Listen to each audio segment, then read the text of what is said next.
Bonjour. Nous allons donc lire la République, ça je vous l'ai dit déjà il y a 2 semaines. Nous allons lire Platon plus exactement à l'époque de la République, car nous ne lirons pas que la République, et comme l'an passé, en fait, nous lirons surtout d'autres dialogues que la République pour lire à un moment donné un texte très précis, un passage très précis de la République. Donc, nous allons lire en fait le Platon de ce que Luc Brisson, qui est un des derniers grands traducteurs de Platon, il vient de publier les œuvres complètes de Platon, enfin il y a 2 ou 3 ans chez Flammarion, dit être la période de la maturité. Celle-ci. Hein. Décidément, c'est bizarre, cette souris-là. Enfin bon. Période de la maturité, 385, Platon à 40 ans. Donc c'est la période qui va de 40 à 55 ans. On est avant Jésus-Christ, donc on remonte le temps. Comme les saumons. Je vais y revenir sur les saumons. Donc, Brisson dit c'est la période de la maturité de Platon. Moi je dis que c'est la période dogmatique de Platon. Pour des raisons que j'ai commencé à un tout petit peu indiquer l'autre fois, c'est la plus mauvaise période de Platon, si vous préférez. C'est la période où ça évolue mal, ça part en travers et ça va capoter. À cette période, selon moi, c'est pas le point de vue de Brisson, comme vous verrez là, appartiennent aussi des dialogues qui sont Théétète et le sophiste, que Brisson les met lui dans la période suivante, qu'il appelle les dernières années. Moi j'appelle ça la période du retour de la philosophie, parce que le dernier Platon revient vers la philosophie très fortement. Le dernier Platon, c'est un très grand Platon. Autrement dit, ce que j'aime chez Platon, c'est le début et la fin. Ce qui est au milieu m'intéresse moins. Je vous l'ai dit, le dialogue de la République, c'est le texte le plus connu de Platon. C'est celui que pratiquement tous les étudiants et les élèves de terminale étudient un bout quelconque, quoi. C'est le texte de Platon qu'on connaît. C'est celui que j'aime pas, cela dit, je viens de vous le dire, parce que je crois que ce n'est plus du tout le Platon d'avant. C'est ce que je vais essayer de vous montrer. Et pour le dire autrement, ça n'est plus le Platon qui pensait à partir de l'aporie de Ménon. Ça, c'est le début du dialogue Ménon. On avait étudié ça l'an passé. On va y revenir tout à l'heure. On va y revenir tout à l'heure et la semaine prochaine. Enfin, pas la semaine prochaine, mais au cours prochain. Le Platon qui apparaît dans ce dialogue-là, c'est vraiment Platon. C'est vraiment Platon tel que, à mon avis en tout cas, tel qu'il il apporte quelque chose d'unique à l'histoire de la pensée mondiale, qui est précisément la philosophie. Je pense que c'est là qu'apparaît vraiment la philosophie, dans l'aporie de Ménon. C'est dans ce texte que Platon fait dire à Socrate, et peut-être que ce dialogue a eu lieu réellement de la part de Socrate avec Ménon. C'est difficile à dire. Il semble que non, à vrai dire. Beaucoup de gens spécialistes, c'est pas mon cas, hein, mais beaucoup de spécialistes de la philologie grecque disent non, c'est un dialogue que vraiment Platon a écrit, peut-être inspiré par des choses, mais c'est pas comme les tout premiers dialogues de Platon, dont on considère qu'ils sont vraiment des mémoires, en fait, de ce qu'avait dit Socrate. Bon, on ne sait pas. Quoi qu'il en soit, Platon fait dire à Socrate, dans ce dialogue, que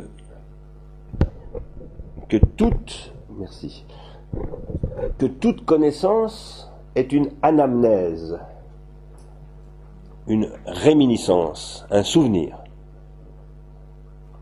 Il dit exactement ceci, on le relira en grec tout à l'heure, ou la semaine prochaine. Connaître, c'est se ressouvenir.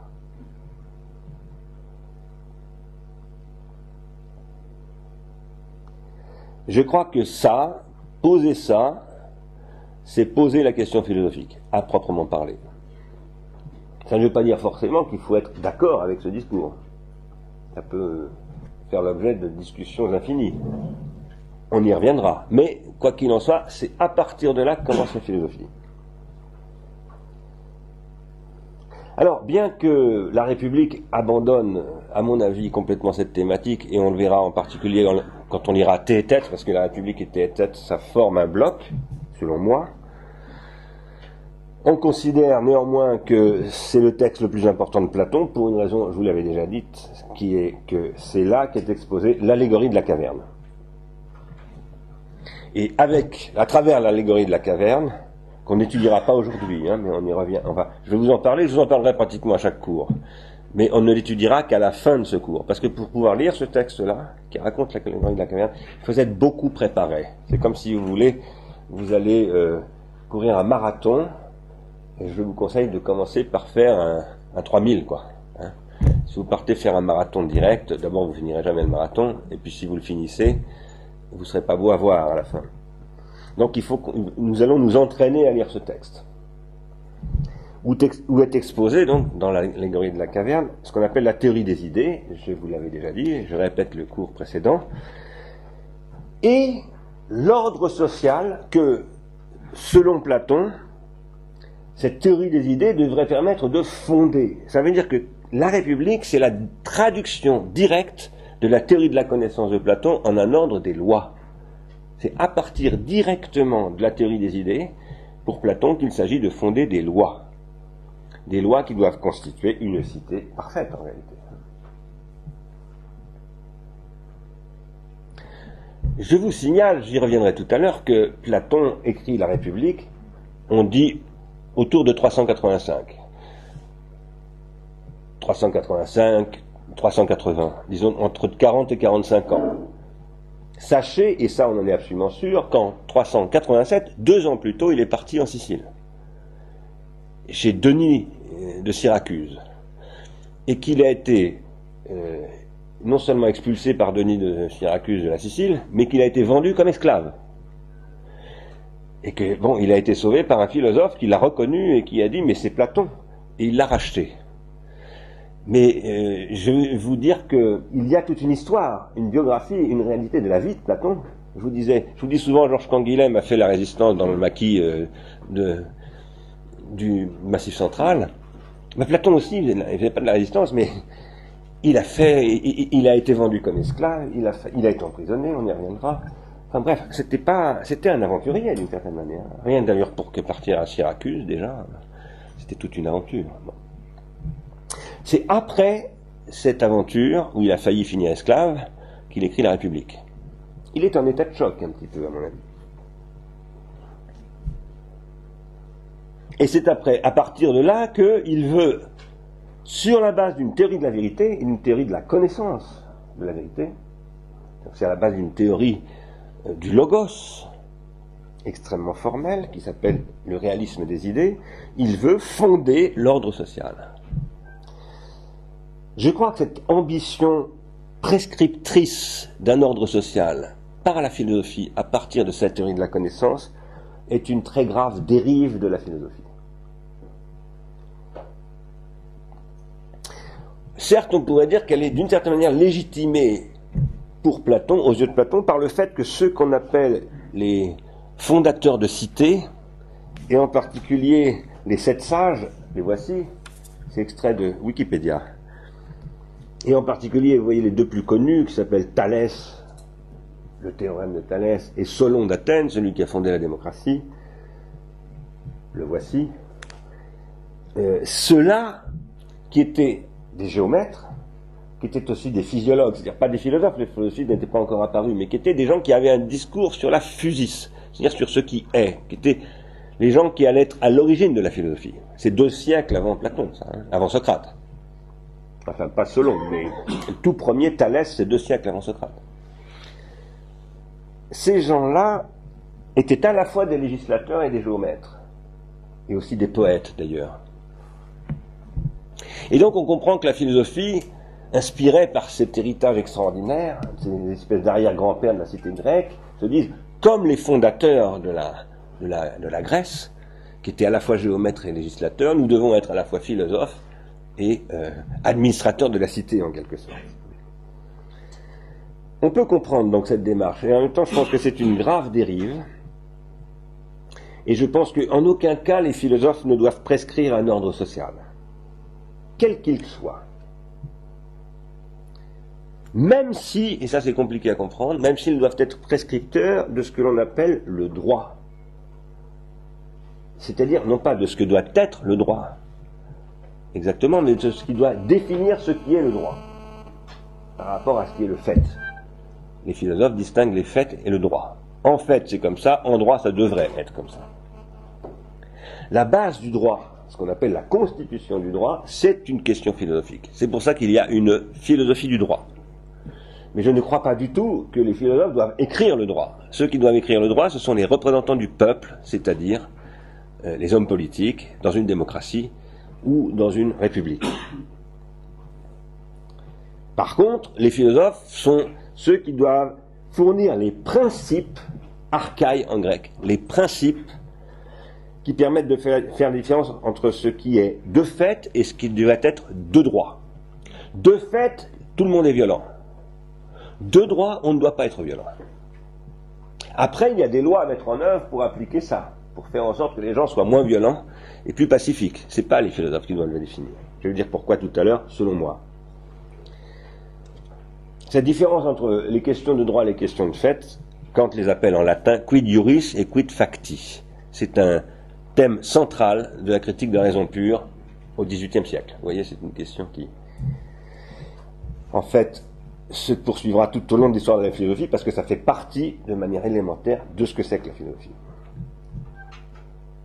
Les philosophes, selon moi, doivent critiquer voulant dire, non pas faire des reproches à. Critiquer, ça n'est pas du tout ça. Critiquer, ça veut dire discerner, krinaïn.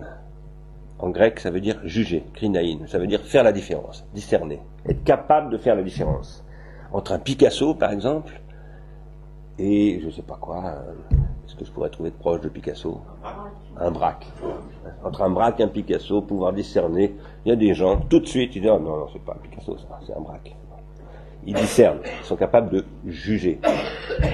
La philosophie doit fournir des critères pour critiquer, des critères de différenciation qui permettent de prendre sans cesse des décisions à la cité. Qui permettent à la cité, je veux dire, de prendre sans cesse des décisions. Parce que la cité doit sans cesse prendre des décisions. Et pour prendre des décisions, elle a besoin de critères de décision. En fait, les critères de décision que la cité doit mettre en œuvre, ce sont les lois. Mais les critères de décision que doivent mettre en œuvre les législateurs qui conçoivent les lois, ce sont des principes. Et ces principes sont fournis par la philosophie. À partir de là, les philosophes doivent permettre à la cité de devenir rationnelle, au sens où elle est capable de se prescrire à elle-même, à partir de ses propres raisons et de sa propre raison, des critères définissant un ordre social, et un ordre social qui ne cesse de changer en réalité, parce que la réalité n'arrête pas de changer. Et donc sans cesse, il faut changer les lois. C'est pour ça qu'il y a un Parlement. Alors je reviendrai sur cette question-là à la fin de ce cours, du rôle du philosophe dans la cité, aujourd'hui. Pas simplement à l'époque de Platon, mais aujourd'hui. Et à partir de la lecture que nous aurons faite de la République. Car finalement, c'est pour cela que nous lirons la République, pour essayer de comprendre pourquoi nous avons besoin de la philosophie et que doit et que peut faire la philosophie dans le contexte contemporain.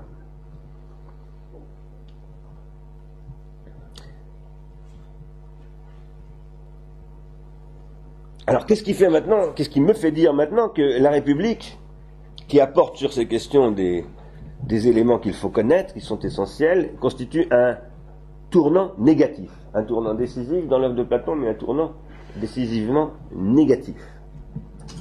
L'an passé, nous avons vu que la société grecque, j'y reviendrai d'ailleurs dans ce cours et dans les suivants, la société grecque ancienne, c'est-à-dire la société qui commence à la fin du 8e siècle avant Jésus-Christ et qui se poursuit jusqu'au début du 4e siècle avant Jésus-Christ, est fondée sur le culte de Zeus. Donc voici une représentation, avec ses attributs. Ça c'est le feu de Zeus, et ça c'est l'aigle de Zeus. L'aigle dont on verra tout à l'heure, qu'on va voir tout de suite revenir. Et l'an passé, avec Échille et Hésiode, que nous avons lus, et que nous avons lu avec l'aide d'un spécialiste qui s'appelle Jean-Pierre Vernant, autre résistant, qui était dans le Maquis, pas dans le Massif central, mais dans le Vercors, nous avons vu que le culte de Zeus est lui-même fondé sur un mythe, qui est le mythe de Prométhée. Et l'aigle, là, est en train de manger, l'aigle dont je vous parlais un instant, l'aigle de Zeus, est en train de manger le foie de Prométhée. C'est une représentation, ça, qui évidemment, qui n'est pas de l'époque des Grecs, hein, c'est une représentation moderne, du XVIIe siècle. Ce que je veux vous dire, c'est que la religion grecque, si on veut parler de religion, parce que moi j'hésite à parler de religion, je ne suis pas sûr que ce soit une religion, je dirais plutôt les rituels de piété grecque. Je pense que ce n'est pas parce qu'il y a des rituels de piété qu'il y a toujours nécessairement de la religion. Pour moi, la religion, c'est une réalité monothéiste essentiellement. Et là, on est dans le polythéisme. Quoi qu'il en soit, religieux ou pas, chez les Grecs, le culte de Zeus est fondamental. Aucun Grec ne fait quoi que ce soit sans obtenir l'assentiment de Zeus, c'est-à-dire sans lui faire un sacrifice.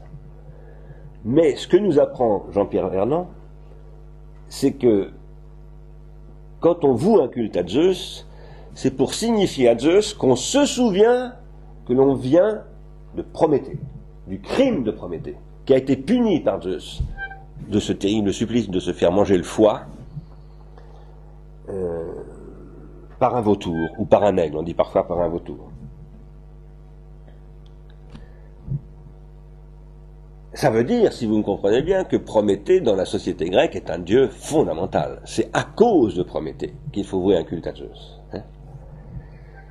Nous avons vu cela en particulier en lisant l'an dernier Protagoras. Ça, on ne va pas y revenir cette année du tout, Protagoras, mais je recommande à ceux qui veulent vraiment suivre ce cours le plus intensément possible de lire le mythe de Prométhée et d'Épiméthée dans Protagoras. Dans ce texte, qui est un texte de Platon, nous avons vu que le supplice de Prométhée résulte de la faute d'Épiméthée, son frère. Épiméthée a commis une faute, il a oublié de garder une qualité pour faire apparaître les mortels, Zeus le lui ayant demandé, et c'est à cause de ça que son frère jumeau, parce que Prométhée c'est son jumeau, et comme dans toutes les mythologies c'est son contraire, dans toutes les mythologies, tous les jumeaux sont les contraires. C'est-à-dire quand vous avez deux frères jumeaux, vous en avez un qui est très beau, l'autre qui est laid, un qui est très comme ci, l'autre qui est comme ça, etc. Ils sont toujours des couples de contraires. Pour des raisons que Claude Lévi-Strauss a expliquées.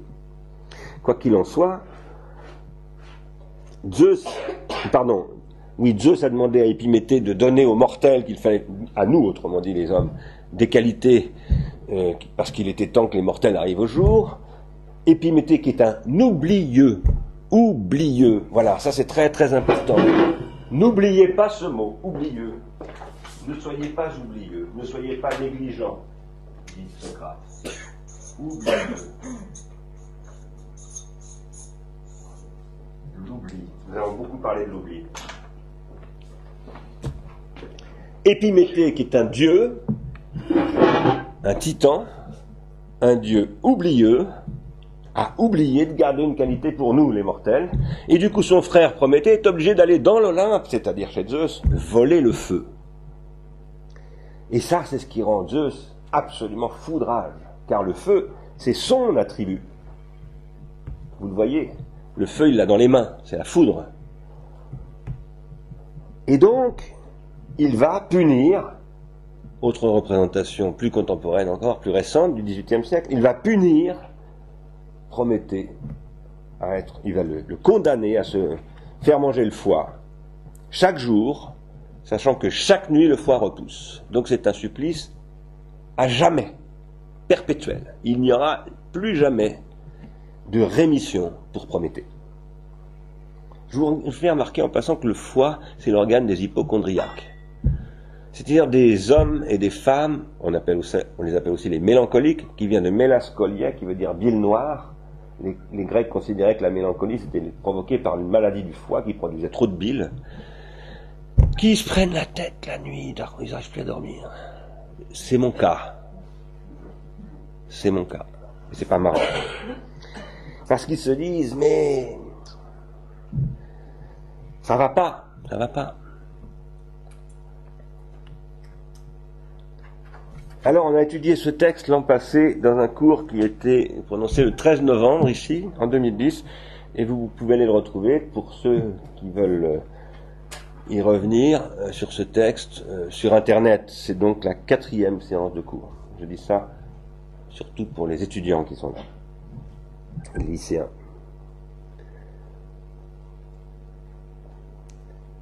Vernon nous l'a montré l'an passé, les Grecs anciens se définissent comme des mortels.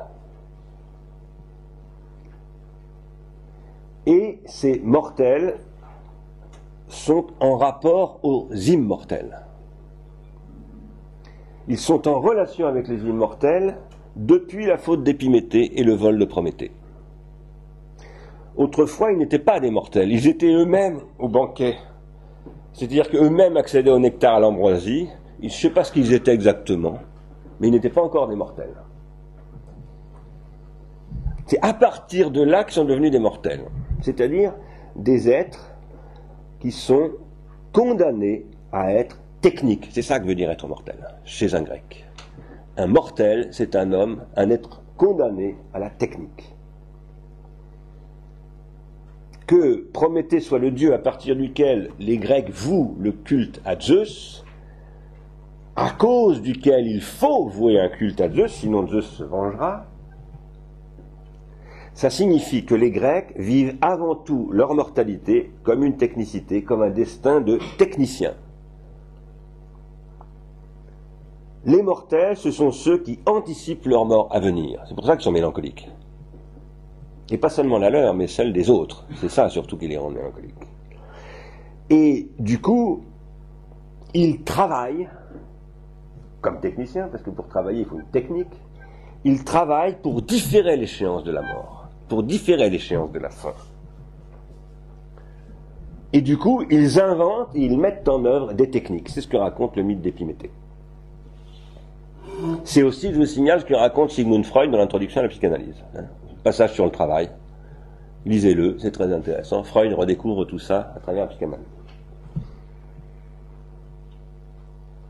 Or, les mortels que sont les Grecs anciens, mais que nous sommes nous aussi, avec eux, les mortels, disent les Grecs, sont condamnés, parce qu'ils sont techniciens, à vivre dans l'ambiguïté. Et ça, c'est ce que dit aussi Vernon. C'est ce que dit Hésiode. Il s'appuie sur les travaux et les jours d'Hésiode.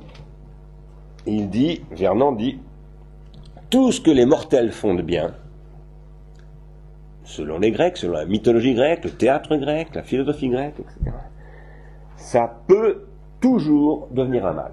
Ça peut toujours se renverser en un mal. Tout ce qu'ils font de bien peut devenir mal. Et il en va ainsi parce que tout ce qu'ils font est artificiel. Artéfactuel est un fait précisément, c'est-à-dire est factice, n'est pas naturel si vous préférez. On dirait ça aujourd'hui. Les Grecs, ça n'existe pas le concept de nature chez eux, mais il y a un équivalent qui s'appelle la physis. À ce qui est ainsi fait par la technicité, ou dans la technicité, à ce qui peut faire l'homme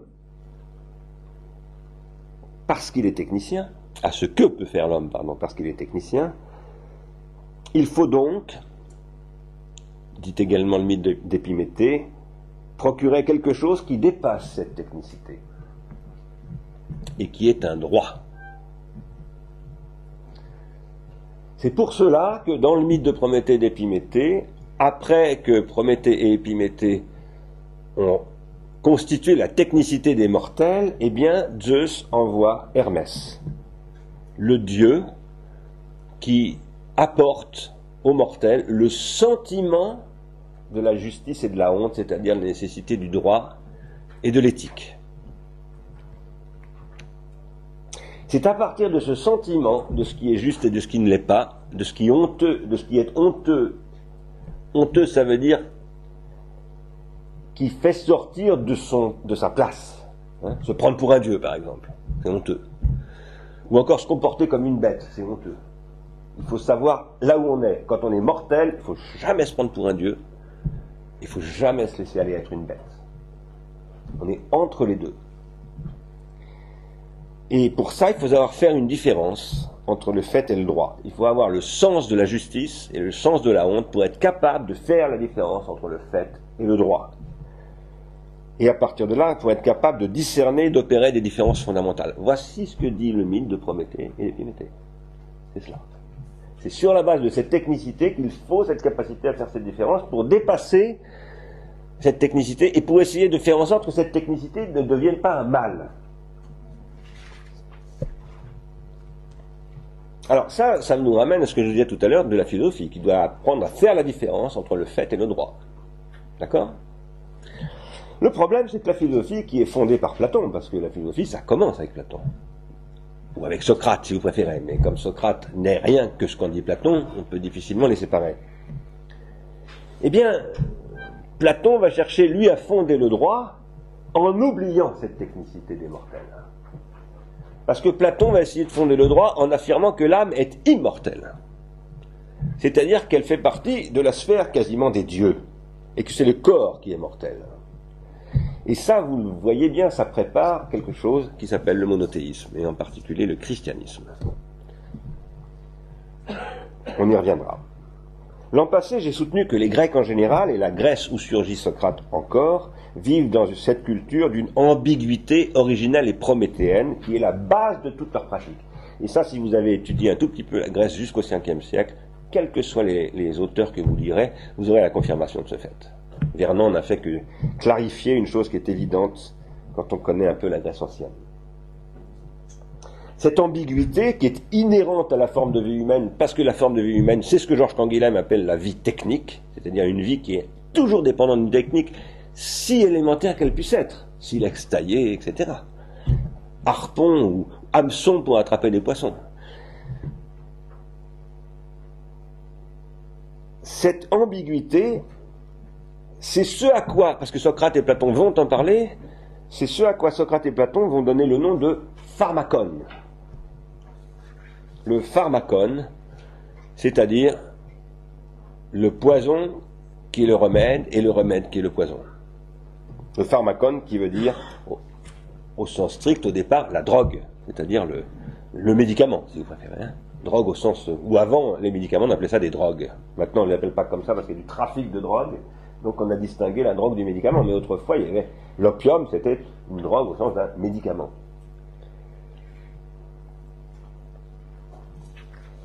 Alors, nous verrons cette année, pas aujourd'hui, mais dans 3 ou 4 semaines, dans le dialogue Phèdre, nous verrons quel discours tient Platon sur ce point, sur la question du pharmakon. Et nous verrons qu'évidemment, c'est extrêmement important ce passage de Phèdre où il parle du pharmakon. Alors Phèdre, je vous rappelle, hein, c'est très important d'avoir bien la périodisation en tête. Protagoras dont je viens de vous parler, c'est là. Ménon dont j'ai parlé tout à l'heure, c'est là. Et Phèdre, eh bien c'est là. C'est d'après la plupart des spécialistes, après la République. Pas tous, certains pensent que c'est avant. Je vais y revenir tout à l'heure. Mais vous voyez que, bon, Protagoras, c'est avant 390. Donc c'est moins de 10 ans avant la mort de Socrate. Après la mort de Socrate. C'est moins de 10 ans après la mort de Socrate. Mais non, ça doit être quelques années, 3-4 ans après Protagoras. Phèdre et la République, c'est probablement au moins 10 ou 15 ans après Ménon.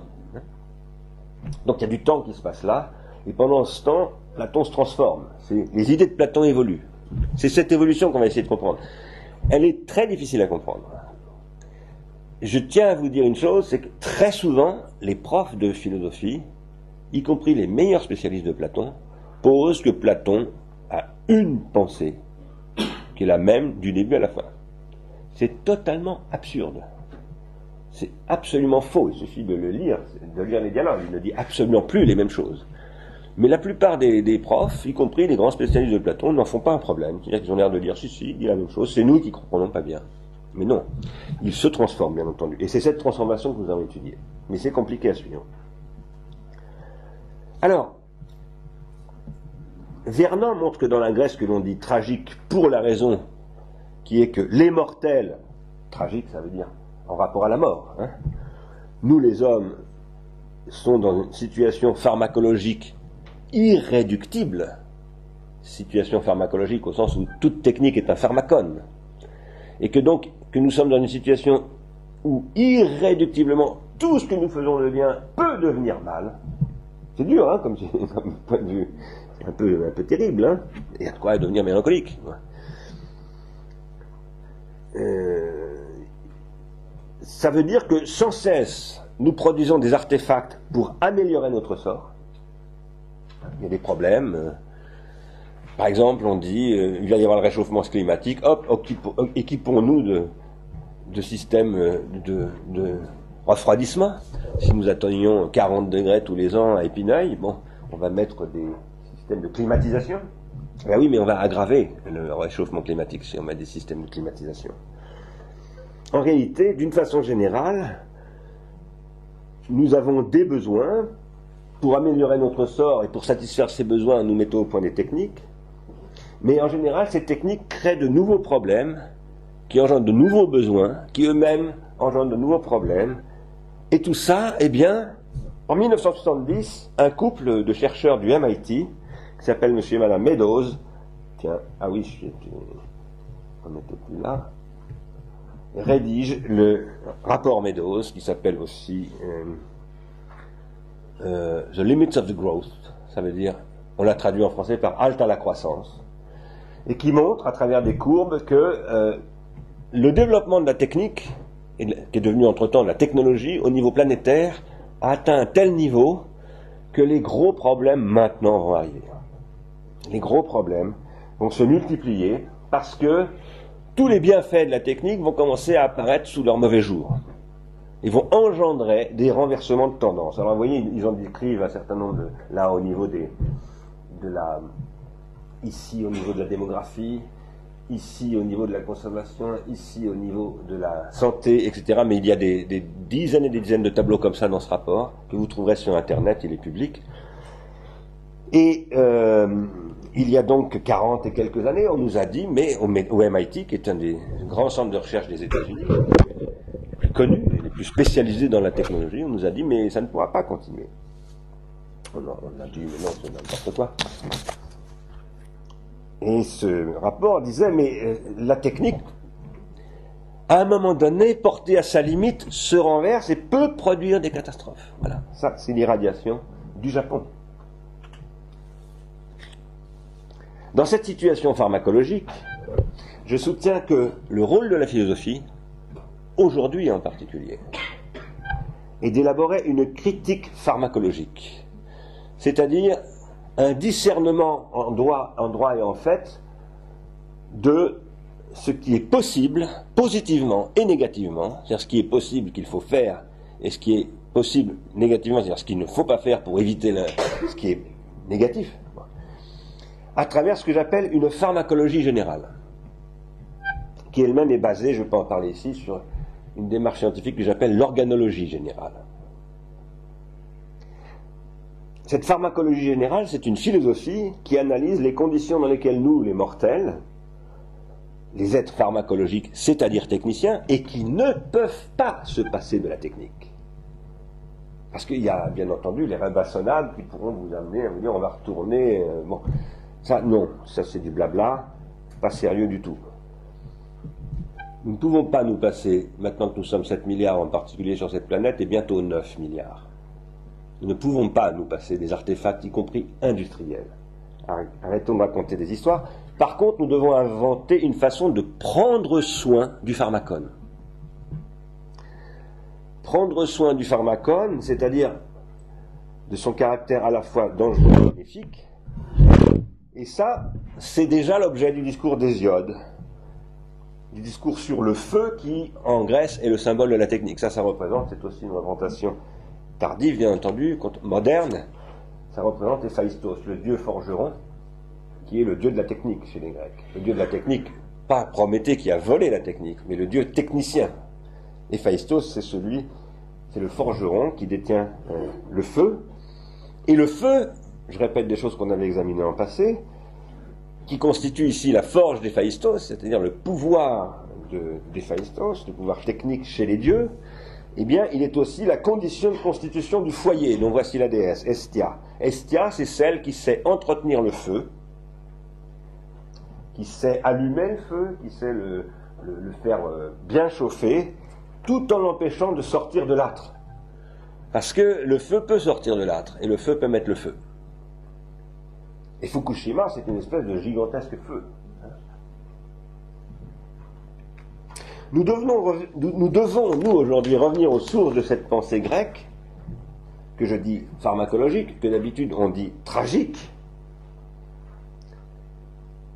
c'est-à-dire fondée sur la situation et le rappel constant de la place du mortel face aux immortels, et du feu artificiel et dangereux face au feu divin de Zeus.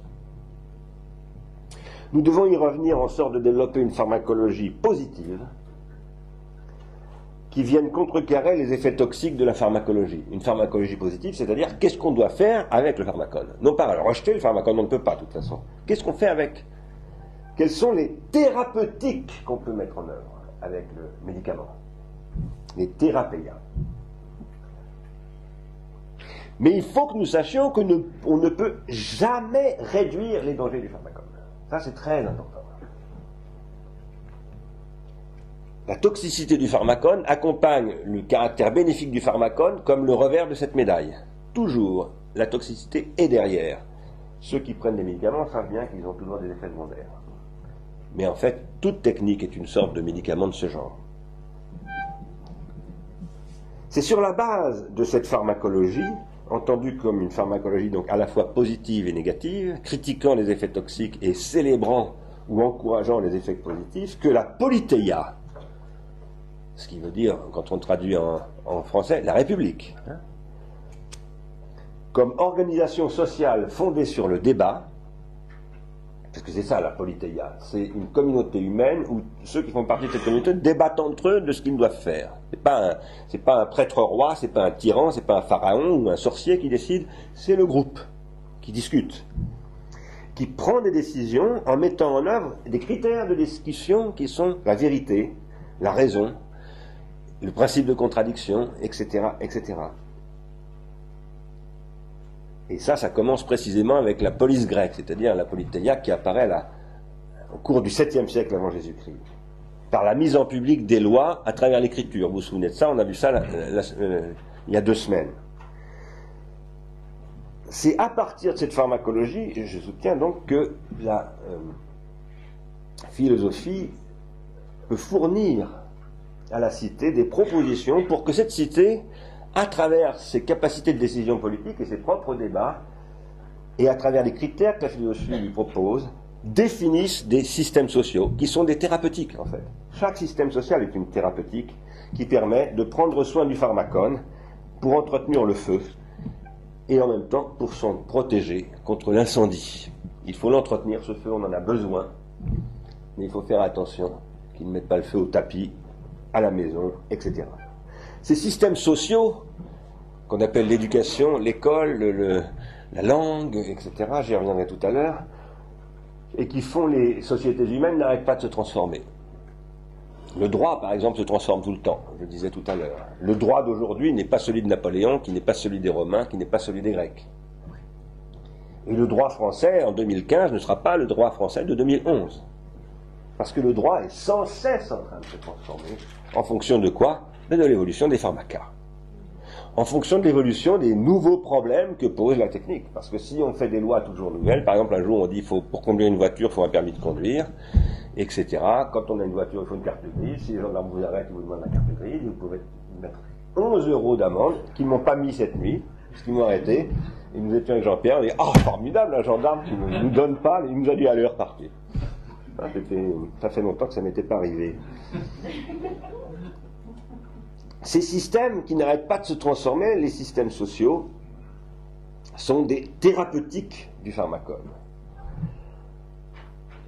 C'est-à-dire, quand on dit, par exemple, il faut organiser l'économie de telle manière, c'est en fonction des spécificités des machines industrielles, etc., qu'il faut modifier les règles de l'économie, les lois de l'économie, les contrats économiques, les impôts, les aides, etc., etc. C'est fondamental de comprendre cela.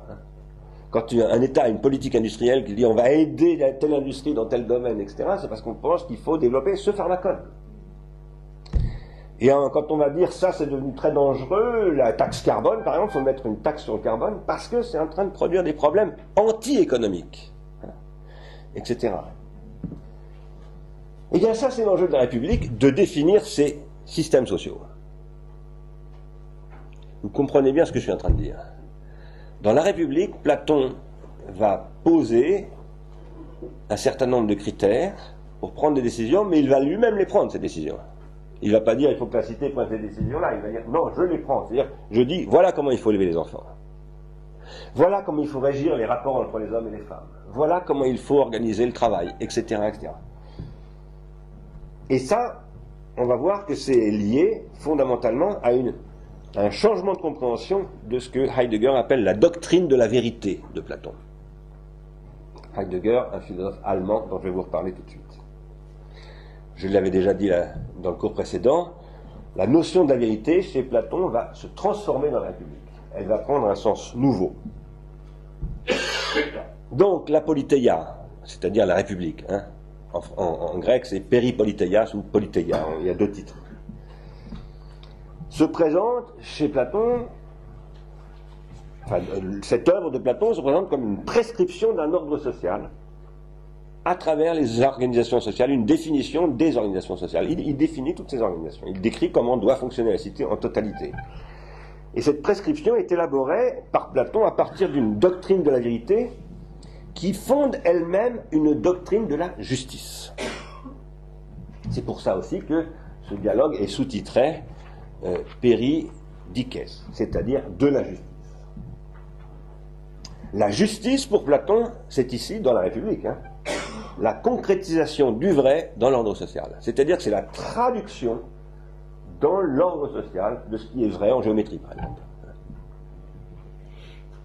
Or, je crois personnellement qu'en ordonnant une telle prescription qui définit un ordre social idéal et qui en cela confond, à mon avis, ce qui relève de l'idéalité, comme en mathématiques, et ce qui relève de la réalité. Et vous vous souvenez que je disais l'autre fois, et je l'avais beaucoup développé l'année dernière, que l'objet mathématique n'existe pas, il ne peut pas être réel. Un objet mathématique, c'est un objet idéal, qui ne sera jamais réel. Le réel n'est jamais purement mathématique.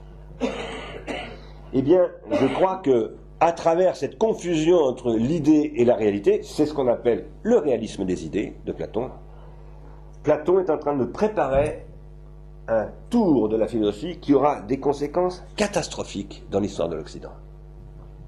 Parce que cette prescription impose à des êtres humains une définition a priori de leurs conditions d'existence. Qu'est-ce que ça veut dire? Ça veut dire que cette définition des conditions d'existence des humains par un philosophe ne donne pas à ces humains la possibilité de dire eux-mêmes ce que sont leurs conditions d'existence. Ils ne peuvent pas participer à la production de leur existence, autrement dit, ils ne peuvent pas exister. Parce que c'est ça exister, justement. Quand on dit « je voudrais exister », ça veut dire « je voudrais pouvoir décider qui je suis, ce que je suis ». Et cette prescription, eh ben, elle va conduire à cela. Et ça, c'est le goulag. C'est une photo qui a été prise en Sibérie. Il y en aura d'autres. Voire, elle peut conduire à pire que le goulag, au nazisme.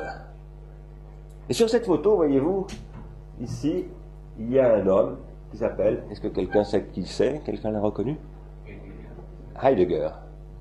C'est un grand philosophe que j'admire et qui est là, en 1933, il a au revers de sa veste la croix gammée et il accompagne ce très grand philosophe, c'est le plus grand philosophe du XXe siècle.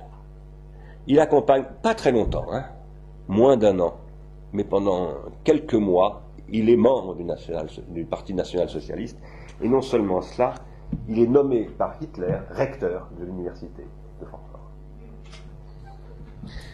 Si je vous dis ça, c'est pas du tout pour pointer du doigt le vilain Heidegger. Peut-être que j'en aurais fait autant, et vous aussi. Si je souligne ça, c'est parce que la situation pharmacologique, ça a aussi ce genre d'effet. Heidegger on en lira bientôt un commentaire de la République, justement. Le voici.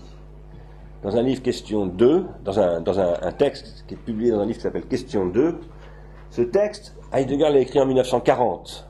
Il a été publié en 1942. À ce moment-là, Heidegger a été condamné par les nazis à aller creuser des tranchées. Il a été expulsé de l'université. Enfin, il a été persécuté par les nazis. Il ne faut jamais oublier de dire ça, parce que quand on condamne le nazisme de Heidegger, ce que je fais moi d'ailleurs, hein, n'oublions pas qu'il s'est après opposé. Donc, c'est compliqué tout ça. C'est toujours facile de donner des leçons après coup. Maintenant, je pense qu'il faut évidemment condamner sans aucune faiblesse le fait que Heidegger ait pu, pendant quelques mois, être aveuglé par le nazisme. Mais il ne suffit pas de condamner. Il faut essayer de comprendre, non pas au sens de justifier, mais de comprendre pourquoi, à un moment donné, il a pu adhérer à cela. Il y a des raisons de fond. Ce ne sont pas simplement, pas de la lâcheté, par exemple. Peut-être aussi de la lâcheté. Mais malheureusement, il y a des raisons beaucoup plus profondes que cela, et qui tiennent à la nature même de la philosophie occidentale. Dans ce texte que nous lirons rapidement, et qui est un commentaire de l'allégorie de la caverne, Heidegger apporte des critiques à l'encontre de Platon, et de la République en particulier. Il dit précisément que dans la République, précisément en tant qu'elle constitue une doctrine de la vérité, aletheia. Il n'y a pas les accents, hein, parce qu'avec l'ordinateur, mettre les accents et tout ça, c'est très compliqué, donc j'ai renoncé. Hein. Je vous le dis parce qu'il manque les esprits, comme on les appelle. Bon. Avec la République, dans la République, Platon fait changer le sens du mot aletheia, et cela constitue un revirement, dit Heidegger. Un revirement dans la doctrine platonicienne de la vérité. C'est ma propre thèse. Je dis la même chose que Heidegger, et d'ailleurs j'ai été très influencé par ce texte d'Heidegger. Il y a très longtemps.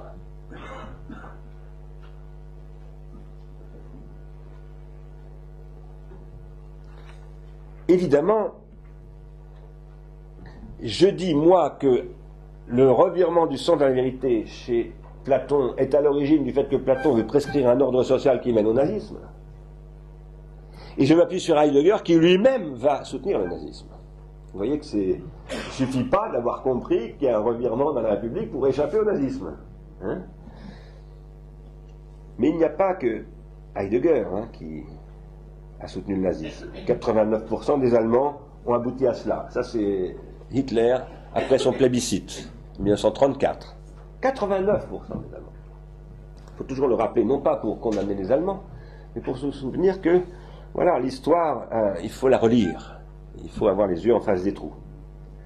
Il faut d'ailleurs se souvenir que, j'ai pas réussi à retrouver les extraits des films, mais dans Intervista, Fellini, qui est d'une formidable honnêteté vis-à-vis de lui-même, dit « Quand j'étais jeune, j'étais fasciste ». Il se montre lui-même en train de faire le salut fasciste. Et il rappelle que la plupart des cinéastes italiens l'étaient aussi, parce que Mussolini avait créé Cinecittà. Rossellini, qui est un des plus grands cinéastes italiens, était un ami du frère de Mussolini. Et c'est avec l'aide de Mussolini qu'il est devenu Rossellini. Ensuite, il s'est retourné contre Rossellini, il est devenu résistant, et voilà, et on ne va pas mettre contre Mussolini, on ne va pas mettre Rossellini en camp de redressement parce qu'il a fait ça. C'est l'histoire, on se trompe.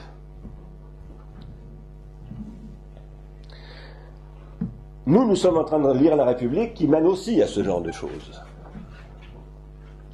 Et comme l'an passé, je suis toujours dans l'introduction à ce cours, aujourd'hui. Comme l'an passé, nous allons, pour lire la République, procéder en remontant à la source. Pour le dire autrement, nous allons nous comporter comme des saumons. Pas beau, ça ?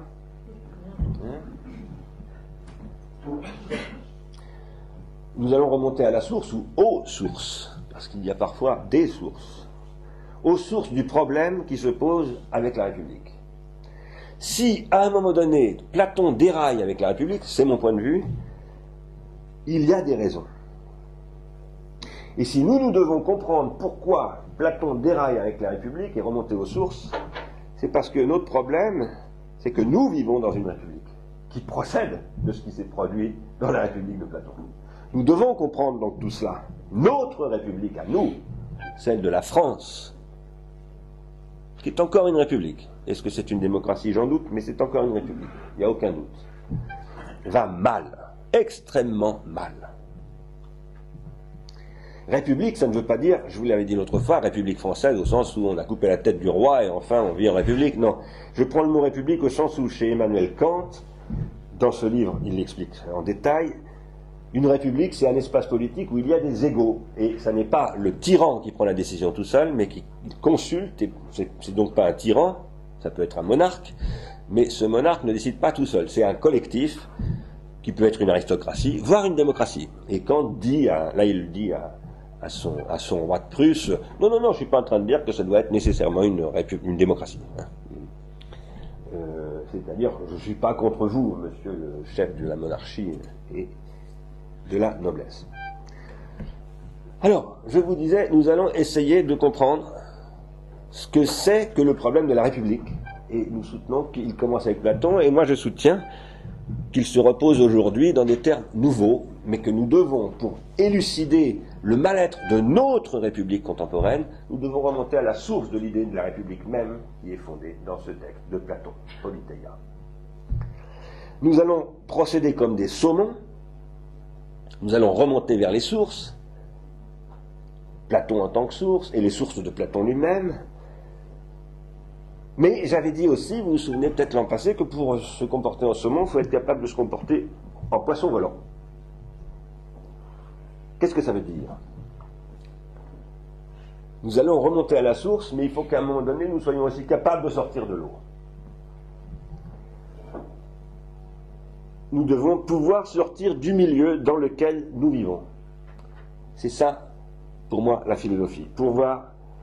Ce pouvoir de sortir du milieu dans lequel on vit, c'est ce qui définit le philosophe en puissance.